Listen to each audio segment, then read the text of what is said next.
Himani murder case से जुड़ी खबर का सूटकेस में मिली थी हिमानी की लाश और उसके बाद सनसनी फैला दी थी इस घटना ने। और अब पुलिस ये दावा कर रही है कि हिमानी को उसके बॉयफ्रेंड ने ही मारा है।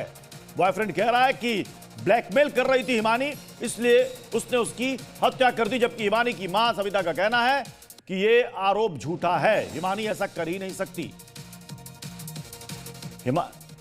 ये देखिए, 1 मार्च को शव मिला था बस स्टैंड के पास से रोहतक में। हिमानी का सूटकेस में यह शव बरामद हुआ था। अब खबर यह आ रही है कि बॉयफ्रेंड ने ही हत्या की थी हिमानी की और उस हत्यारे ने अपना जुर्म भी कबूल कर लिया है।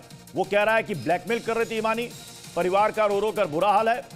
परिवार यह कह रहा है कि दोषी को कड़ी से कड़ी सजा मिलनी चाहिए। इस हत्याकांड के बाद हरियाणा की सियासत गरमाई हुई है। बीजेपी कांग्रेस एक दूसरे पर आरोप लगा रही है। अब आपको दिखाते हैं हिमानी के परिवार में कौन कौन है। हिमानी नरवाल 3 दिन से लापता थी। सूटकेस में शव मिला। पिता बहुत पहले ही उन्होंने खुदकुशी कर ली थी। भाई का 2011 में यानी कि 14 साल पहले मर्डर हो चुका था। मां अकेली रहती थी। अब हिमानी के परिवार में सिर्फ उसकी मां और एक भाई ही बचे। पुलिस कह रही है कि जल्दी प्रेस कॉन्फ्रेंस करके वो इस केस की हर डिटेल मीडिया से साझा करेगी। प्रमोद शर्मा हमारे साथ इस वक्त जुड़ चुके हैं।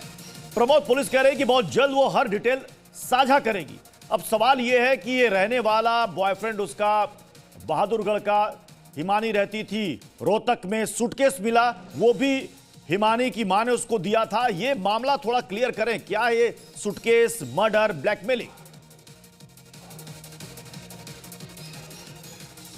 देखिए, बिल्कुल हिमानी नरवाल कांग्रेस की कार्यकर्ता थी और पिछले काफ़ी वक्त से जो बहादुरगढ़ का जो रहने वाला लड़का है, जिसका बताया जाता नाम सचिन है, जिसको पुलिस ने आरोपी के तौर पर गिरफ्तार किया है, इसकी दोस्ती थी। और 28 तारीख को ये हिमानी से मिला था और दोनों के बीच में किसी बात को लेकर कुछ विवाद हुआ, जिसके बाद हिमानी के ही सूटकेस में, वो सूटकेस जो कि उसकी मां ने उसे दिलाया था जब वो राहुल गांधी के साथ भारत जोड़ो यात्रा के लिए गई थी, उसी सूटकेस में उसकी गला घोंटकर हत्या करने के बाद उसको डंप किया गया था और बस स्टैंड के पास झाड़ियों में फेंक दिया था। पुलिस को जब ये सूटकेस मिला तो आइडेंटिफाई किया गया हिमानी नरवाल को। उसके बाद मोबाइल फ़ोन मिल गया था और मोबाइल फ़ोन की सीडीआर जब निकाली गई तो लास्ट कॉल और बाकी सीसीटीवी कैमरे जितने थे उनको एनालाइज किया गया तो ज़ीरो डाउन किया गया कि बहादुरगढ़ का रहने वाला जो आरोपी है उसने उसकी लास्ट कॉल हुई, पे बातचीत हुई है और वो उसके साथ लगातार टच में भी था।